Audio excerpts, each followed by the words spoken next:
Welcome to episode 165 of the Scarlet Faithful podcast. I'm Aaron Brightman, coming to you on Tuesday, September 12th, and wanted to really dive into the intrigue, what I think is an extremely intriguing matchup between Rutgers and Virginia Tech. Obviously, it's a huge game for Rutgers. I've called it a swing game for a while now, but wanted to dive in a little bit more into the details. Virginia Tech head coach Brent met with the media today. Obviously, Schiano did yesterday.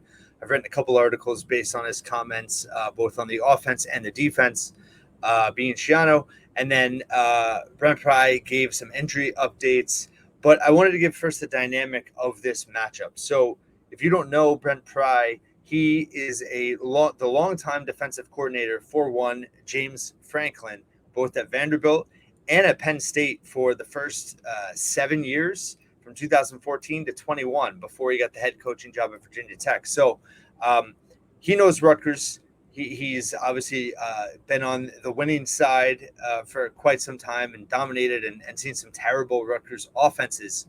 But he also knows Kirk Ciarrocca, because Kirk Ciarrocca was the offensive coordinator at Penn State in 2020. That was the COVID year. It was a strange year. Ciarrocca did not have much preparation time, much practice time. They didn't have spring camp. So that's been kind of, if you follow Ciarrocca's career, and it kind of came up when he was hired at Rutgers, that was kind of an interesting phase for him. And, he was fired after 1 year. Penn State got off to a really bad start. They finished strong. The defense wasn't great that year either, but Ciarrocca took the fall. They went 4-5, and he was only there 1 year, went back to Minnesota.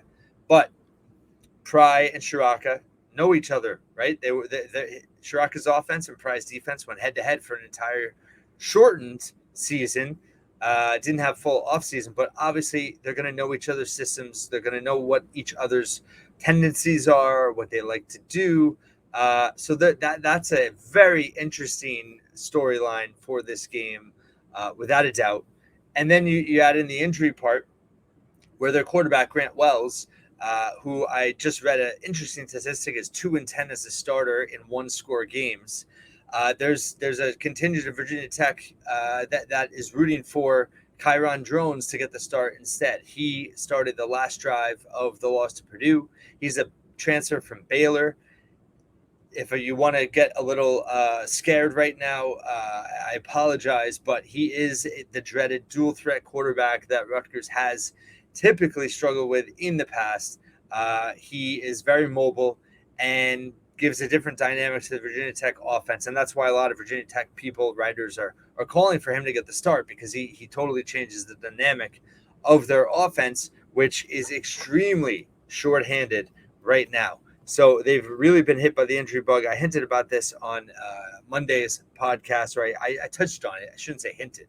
That's silly. But Ali Jennings, their top receiver, is out. There's no declaration on how, if he's out for the season or not, but he's definitely out for Saturday. They just lost their captain and tight end, Nick Gallo. He's out for the season. And now on Tuesday, Brent Pry updating the media, obviously did not go to the school of Schiano. He went to the school of Franklin, disclosing that he has 5 starters that are questionable. At least that's what he disclosed. Who knows what else there is in terms of injury concerns. But I mentioned Wells. There's definitely a large faction, or a vocal faction asking for Drones to start. The other top wide receiver, Jalen Lane, him and Jennings got rolled up on each other. Lane is questionable now. So their top 2 receivers, top tight end, and starting quarterback all potentially could not play for Virginia Tech on Saturday at Rutgers. Then you have their safety, Nasir Peoples, and then 2 defensive guys, Keyshawn Burgos, who's on the defensive line, and then Cole Beck. Doesn't have big numbers. Those 3 are all listed as questionable as well. So obviously Virginia Tech, huge game for them. They're 1-1 now, and they need this win pretty bad. Rutgers, of course, needs this win, but I think there's a couple things going on there that make you nervous, right? There's the Pry, Ciarrocca familiarity. There's the Drones mobility at quarterback.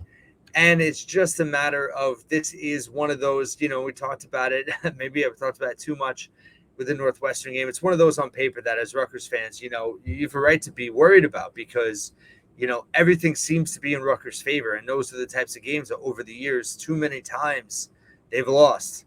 So there's a lot of momentum for Rutgers heading into Saturday, and they need to follow through. They need to come out there with the win. They need to get it. Can't lose this game now. I think with all the injury issues that Virginia Tech is having, and just it doesn't mean anything in the grand scheme of things in terms of bowl eligibility and record and all that, but it does matter in perception in terms of Purdue just beat this team on the road. So if you're Rutgers, you don't want to lose to this team at home when Purdue just beat them on the road. That'd be a tough. That would be something that Big Ten people would hold against us in terms of perception, in terms of Rutgers not being better. Right now, Rutgers has a golden opportunity to build on positive perception, and that makes us nervous, rightfully so.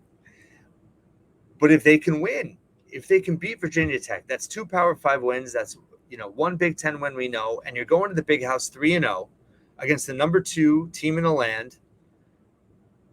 If in case somehow Georgia loses, then Michigan would be number 1. But the number 2 team in the country, a program that you've played relatively well the last 3 years, Harbaugh coming back off a suspension, it would be, I don't want to say it would be a national, it would get national attention for sure.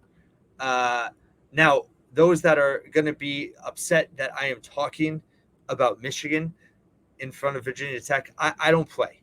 You don't play. We're fans. We're allowed to speculate. We're allowed to shoot the what. We're allowed to just talk and theorize and speculate, and that's what we do. So I'm not jinxing anything because they're playing Virginia Tech this week. The team, I'm pretty sure that Shiano is going to have them ready to play and focused on Virginia Tech. What I have to say about Michigan has nothing to do with anything other than I'm trying to, as fans, talk about possibilities here, which are intriguing, exciting. Like why shouldn't we get excited about the possibility of Rutgers going to the Big House 3-0 with the way they've played Michigan the last 3 years, going to the number 2 team in the land against Jim Harbaugh back from suspension? I mean, it's a big deal. It's going to be big. The defense, huge opportunity for them. I'm going to have a check out my YouTube later. I have a video. I already have a cut. I just got to lay the audio down in terms of the playmaking, in terms of takeaways and some big plays from the secondary for Rutgers. I'm also going to have, I spliced together the running back, 3 big receptions they've had. So I'll have those 2 videos out on my YouTube channel later tonight. So check those out. But in terms of the defense, they're going to have a real chance to be disruptive once again. Drones he's kind of inexperienced. How will they be able to handle in terms of his ability to run if he plays? Now, Grant Wells, he's more of a traditional pocket passer. Obviously, they're going to bring the heat if he plays because he is, he's not going to be 100% if he does play. He's going to potentially have his top 2 targets down. So, Drones, I mean, because he can make things happen on the ground, if he doesn't have his top tight end, which he won't, and his top receiver, which he won't, and maybe his number 2 receiver, which we're not sure, it might make more sense to go with Drones, especially if he's healthy versus Wells. So Rutgers is going to have to adapt. And for this defense to prove themselves and to really be a top half Big Ten defense, they're going to have to scheme well, and they're going to have to execute well, and they're going to have to tackle well against different types of offenses. They have to be able to defend mobile quarterbacks. And it's been an Achilles heel. Sorry, maybe that's too soon for Jet fans. Achilles heel for this defense for many years in terms of being able to stop mobile quarterbacks. It's probably going to have to happen. I would imagine, even if Wells starts, Drones is going to get an opportunity. So one positive and encouraging note here is that Virginia Tech has gotten gashed in the ground game. Their defense, they've given up a ton of yards in their first 2 games. Purdue ran all over them, so did Old Dominion. So it's one of those things where this kind of fits into what Rutgers likes to do. We know they want to run the ball. Sam Brown, should get some more reps this game. Kyle Monunga looked fantastic. Jashawn Benjamin's looked really good. Does Aaron Young show up? We hope so. Al-Shadi Salam got a little bit of run at the end of that game against Temple. So the running back core potentially could be full force. And you're going against a Virginia Tech team that hasn't done well against the run at all, and also is a little bit banged up on defense as well. So that is a big reason to be optimistic and to be positive about this game going into it. the typical, maybe they don't matter, right? Maybe they don't matter, but the history of going against mobile quarterbacks, the fact that this is right on for the taking for Rutgers, and it's an opportunity we do not want to see them squander, that they've squandered so many times in the past.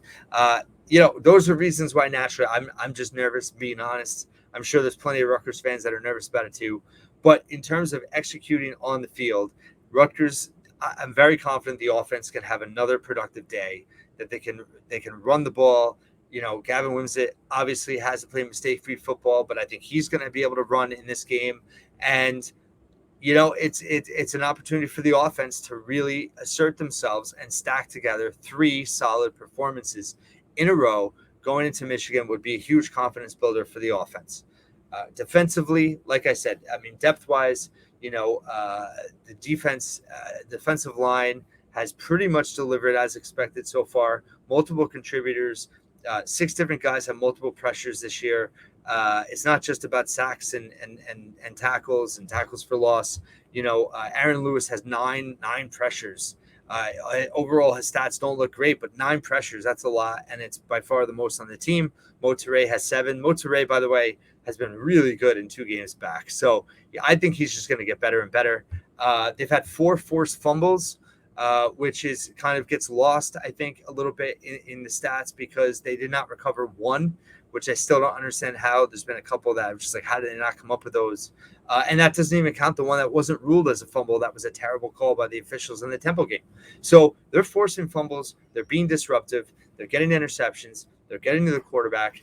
Now you're going to have potentially, and we'll know more as the week goes on, hopefully, or maybe we won't find out till Saturday, so I'll talk about it a little bit more. But having a mobile quarterback, they're going to have to. I think that's where I'm confident in our linebackers. I think Deion Jennings and Tyrone Powell are going to be really crucial when you face a running quarterback. And I think those guys are disciplined. I think they're sound tacklers, and I think they're just really smart football players. And I think that Rutgers is going to be fine. I'm going to go against my instincts. I'm going to go against my own tendencies of getting nervous because they're potentially facing a mobile quarterback. But I think the Pry versus Ciarrocca angle is fascinating.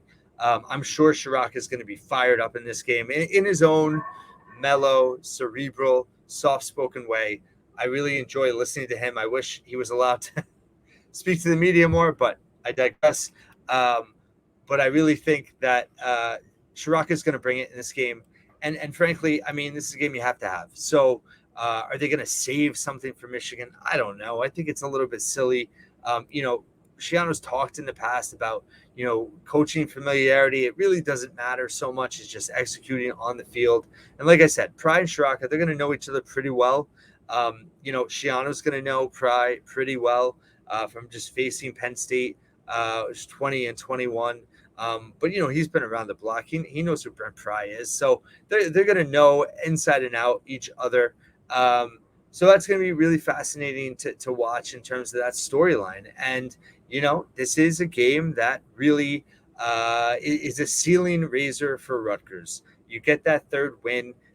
You are right in line for a bowl game. If you lose, it just makes it so much harder with the schedule, especially in November, the way it is with Ohio State, Iowa, Penn State, Maryland. That's a tough November. But then, I've talked about Hope Me to October. You get to 3-0. You go to the big house no matter what happens. Get out of there healthy. You got Wagner, and you're 4-1 into October. So, huge game coming up. Yesterday, I talked about has Rutgers met expectations in terms of the progress made. We talked about that at length. Check it out if you haven't seen it. Today, this is all about how intriguing the matchup is and kind of some of the dynamics to it. The injuries for Virginia Tech, Rutgers having a chance to really capitalize. They've been 3-0 the last 2 years, but this definitely would be in their best position of those 3 years if they won this game. And I'm not going to mention it. I won't jinx it in terms of what it would accomplish by beating Virginia Tech. We'll talk about that next week after they beat them. But it would just be very satisfying in many ways to see this team come through. And they've given confidence through the first 2 games, and I'm going to believe in them going into this game once again. I'm going to have, obviously, plenty of pregame coverage the rest of this week in terms of the matchup and things to watch for. A ton of things, actually. Working on it. I'm going to have a couple guests this week as well. I'm working on some hoop stuff, so don't think I forgot about hoops. It's just, football is full swing right now, but I have a couple hoops things in the works, including a guest coming up very soon. So thank you for listening and watching once again here at The Scarlet Faithful, and I will talk to you tomorrow.